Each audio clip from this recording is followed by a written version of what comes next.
Welcome everybody back to Exploring Science and Economy with Professors Peter Berman and Max Cameron. I already gave an overview of their backgrounds, but just to briefly touch upon, Professor Berman is the director of University of British Columbia School of Population and Public Health, following 25 years on the faculty of Harvard University, including as a professor of the practice of global health systems and economics at Harvard's T.H. Chan School of Public Health in Boston, Massachusetts, which is a mouthful and wonderful.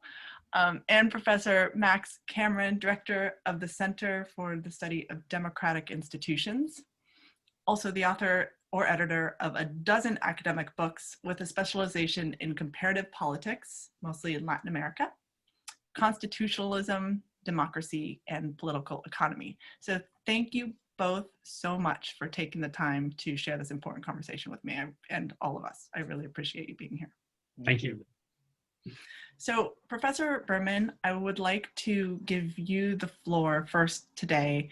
In our last conversation, something that came up was when Professor Cameron spoke to the false dichotomy of, we can't practice the public health guidance or we're going to destroy the economy. And I was hoping that you could share with us the evidence behind the statement being a false dichotomy. Like, are there 2 or 3 examples that you could give of countries that have practiced walking forward with economy in one hand and health in the other, and sort of like keeping both of those hand in hand? Right.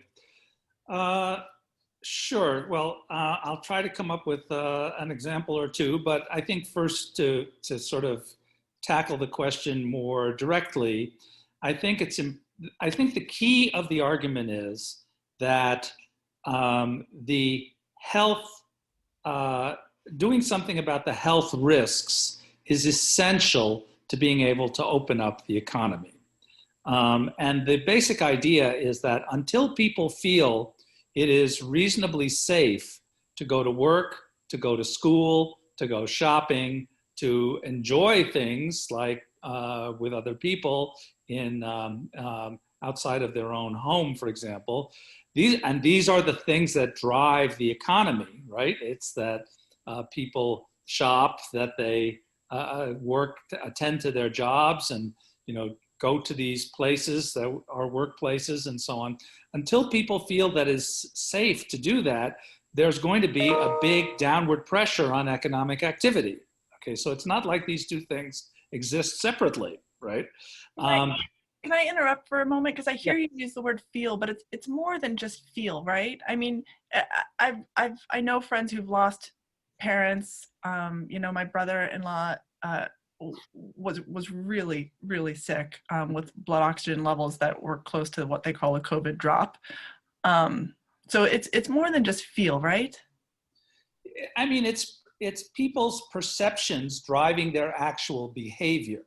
Okay, so let's imagine a situation where we had no government restrictions at all, telling anybody what to do.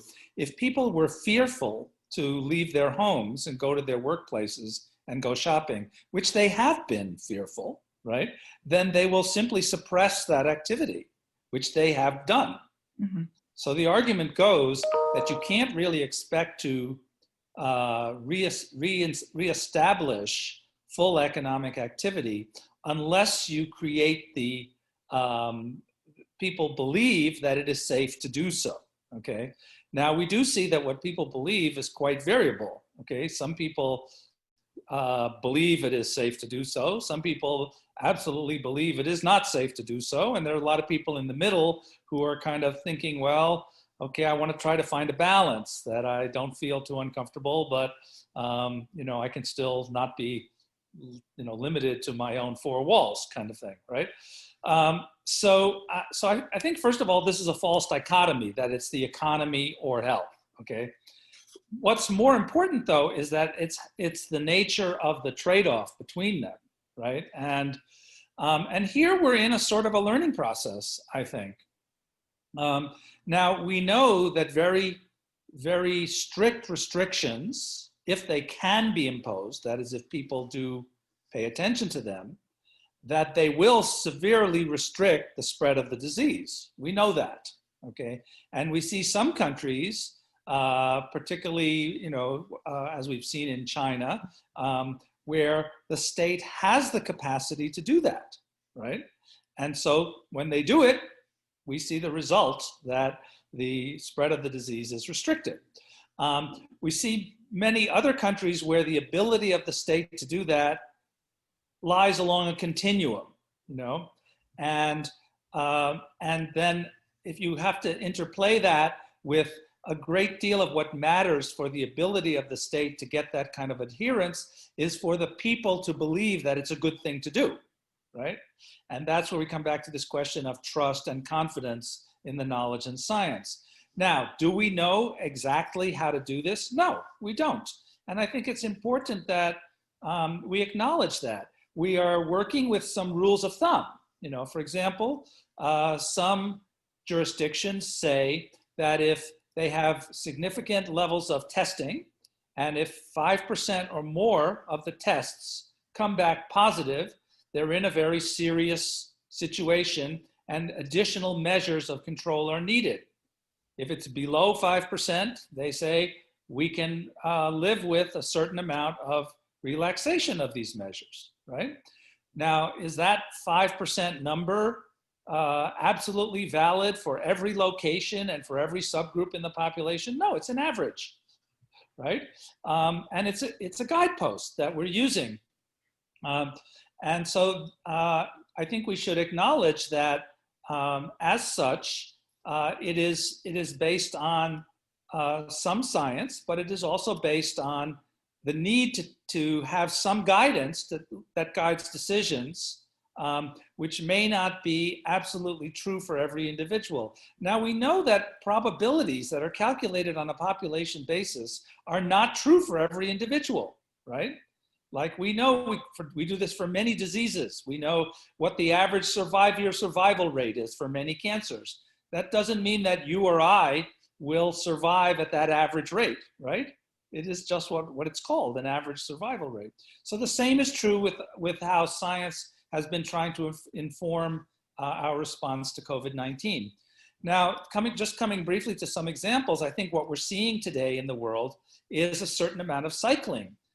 When the disease is well controlled, then some of the less intrusive measures like case finding, testing of symptomatic people, and contact tracing and follow-up, they work pretty well. When the numbers are much higher, and I can't give you an absolute number, I can tell you what people are saying should be the guidance, right? But when the numbers are much higher, we feel that doesn't work very well.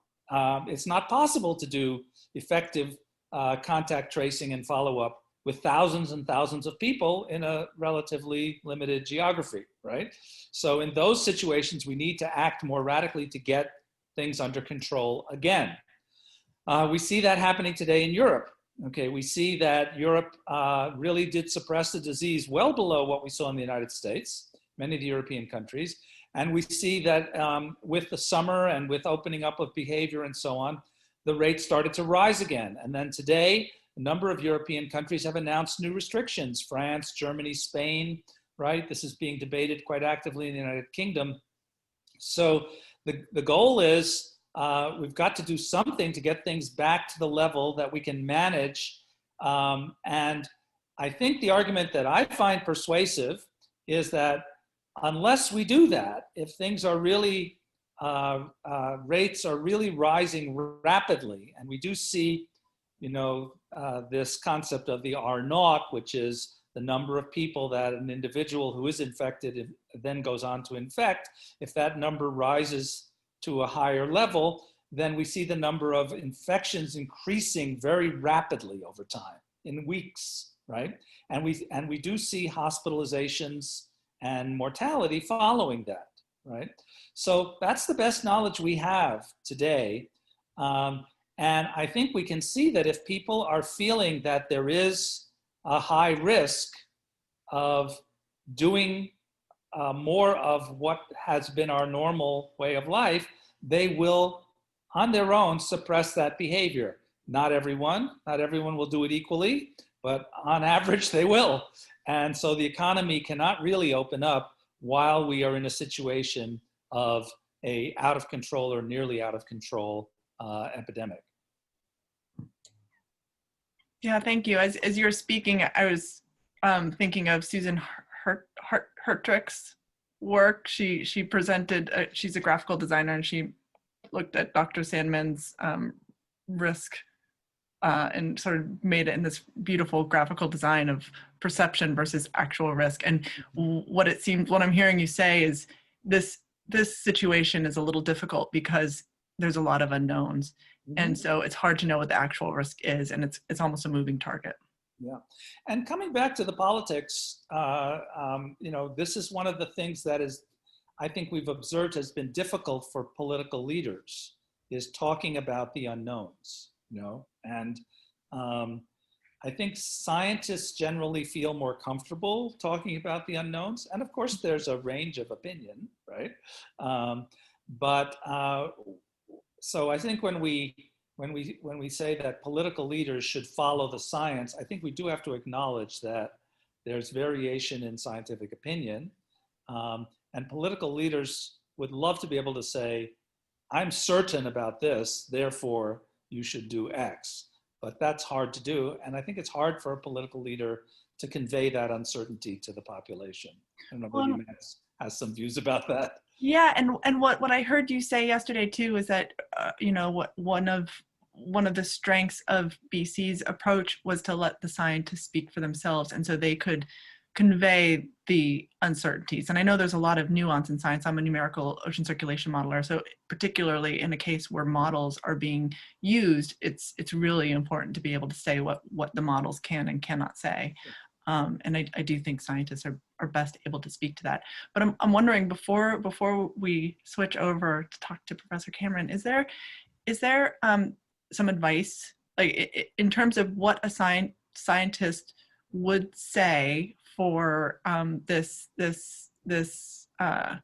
ability to walk hand in hand? Is there a way that the U.S. may be able to approach this hand in hand walk better?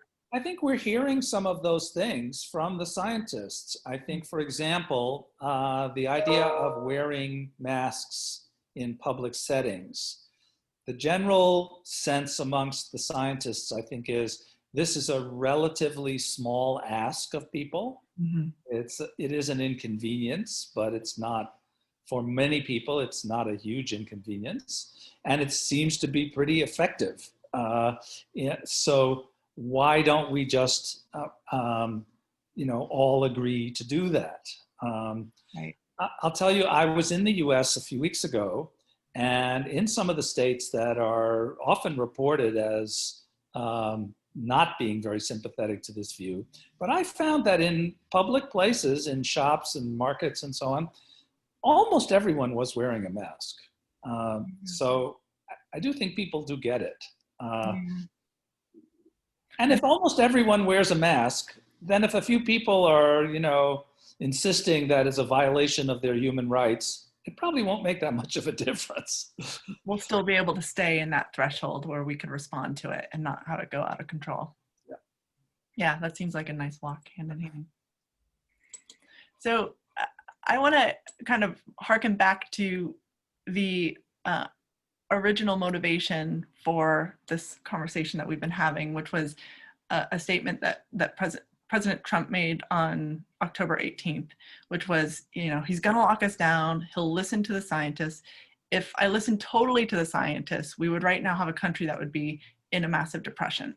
So that was October 18th. And then following that on October 21st, well, and before I go to October 21st, we've shared the usefulness of science as a way of providing information for informed decision making. So that's putting science in context. The purpose of science is to provide information for informed decision making.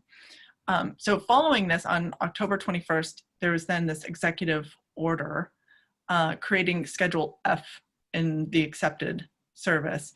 And I've heard speculation from people that this is a way of being able to, for the president to be able to fire people in NOAA, NASA, some of these publicly funded research institutes. So I'm going to pass the baton over to you, Professor Cameron. I'm hoping maybe you can suss this out and explain this a little bit better to us and help us understand what's going on. Absolutely. I mean, this is just a stunning development, Rachel. I mean, it really shocks me. Although I have to say it doesn't entirely surprise me that President Trump, who throughout the course of this pandemic has in many ways, some public and visible, some less so, fought with scientists and experts within his own administration. He's treated the civil service as the enemy, not only the intelligence service, but what he refers to as the deep state. And you can see how this executive order, which has been adopted with little fanfare, is clearly of a piece with his effort to try to get at what he considers the deep state, which is civil service resistance to doing his will. But often this resistance is based on knowledge and expertise that the civil service cultivates. The civil service is partly politically appointed. And in the United States, there are a lot of political appointments. I mean, the United States stands out among many nations as a country in which the president has extraordinary powers of appointment. And so political appointment and political churn within the bureaucracy is not unusual, but there is still nevertheless a very powerful civil service with enormous capacity. And this attacks that. This puts President Trump in a position of being able to fire people because they have beliefs that conflict with his, or they're engaging in advocacy that he doesn't like. And it's very concerning that it happens in the middle of a pandemic, because I think it's going to do three things. First of all, it's going to create a chill within the civil service. This is going to terrify civil servants right across the board. It's going to put them on notice that if they step out of line and disagree with the direction of the president, that they are potentially going to lose their jobs. Secondly, I think it's going to create a culture within the civil service of opportunism that's going to undermine its professionalism. Remember, the people who are the guardians of expertise and scientific knowledge within the civil service are typically professionals, right? And one of the things about professionals is that it's part of their ethos to advocate for the public good. That's part of why they're there. We need public health officials to be our advocates, to think about what the public good demands and to advocate for that within government. And this will neutralize it. And we've seen this in Canada. Several years ago, we had a government that was very hostile to the civil service and purged a lot of civil servants. And it transformed the civil service in ways that we still haven't really recovered from. And then the last thing, of course, is that it undermines state capacity. And Peter talked last time about how state capacity is critical. But one of the things that we've discovered is measures that we have of pandemic preparedness haven't corresponded well to the actual outcomes. We've seen governments with high levels of state capacity, with pandemic preparedness planning, with a capacity for testing and for research, but without the right kind of political leadership, without wise decisions by executive leaders, and without citizens prepared to follow the guidance of government, it can be very hard to get a hold on the pandemic. What this does is take us from a position of having poor leadership within a state that actually has a high level of capacity to actually undermining state capacity. And I think that that puts us in a very, very vulnerable position going forward. And that's the thing that I think Biden needs to be very worried about. What's the impact of this executive order on what he's going to be able to do once he comes to office? Wow. Okay. We have about 5 more minutes before we have to wrap this up. Can you talk about these actions? You're a political scientist with a specialization in democracy. Can you give us this? Can you grade our democracy? Like, how does this fit in the context of our democracy? That's a question I have as someone who's not a political scientist.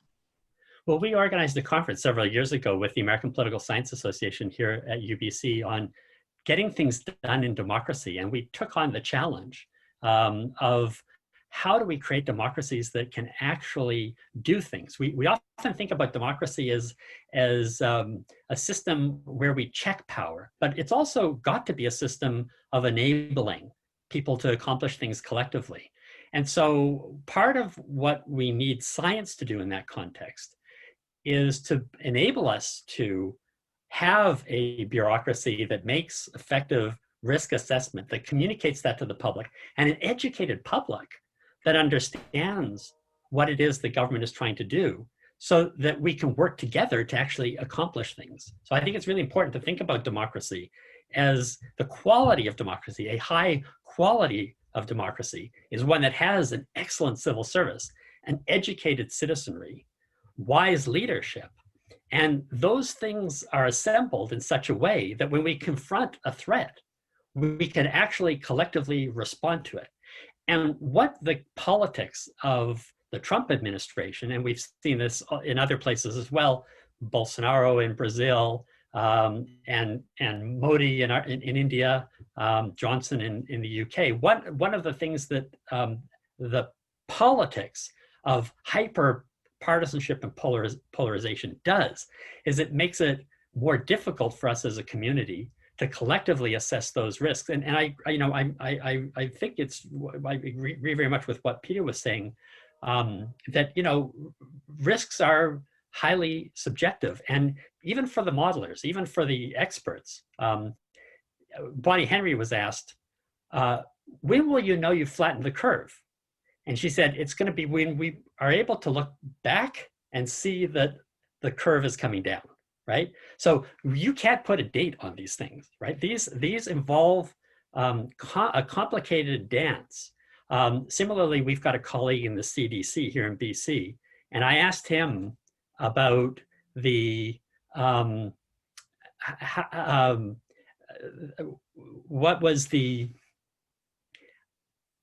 was he afraid of overreacting and scaring the public? So this whole question of which comes up in this sort of risk assessment stuff is how strongly do you worry about of alarming the public and overreacting versus underreacting and then not enacting measures that could make a difference? And what he said was, if you're successful, you will always look like you overreacted. So it's always going to appear to the public, if you actually contain the pandemic, that you probably did more than you had to. But it's better to be in a position of appearing to have overreacted and have gotten it under control than to have underestimated what the consequences of the spread of contagion could be, and to let that get out of hand. And so I think that's where there is an element here, which is prudence, right? Which is making sure that you do what you can to get the pandemic under control, even if that does mean that you overshoot sometimes. So there's an element of judgment and guesswork in this. Thank you. That was very well said, and it's a great ending point. Professor Berman, I know that you have to leave. I'm going to quickly give a wrap up here, but if you need to step out while I'm doing that, feel free to. I just want to say, one of the things that came up in what you just said, Professor Cameron, is this education of people and our ability to discern information. We've had a conversation about this. About fallacy arguments and their influence on our ability to discern good information. It's something that I'm going to speak to Professor Daniel Sitzo tomorrow about. He's a climate scientist, and both of us have been sort of jaw-dropped seeing this mechanism of fallacy arguments that we're familiar with from earth science and atmospheric chemist position being applied to the COVID or the coronavirus pandemic.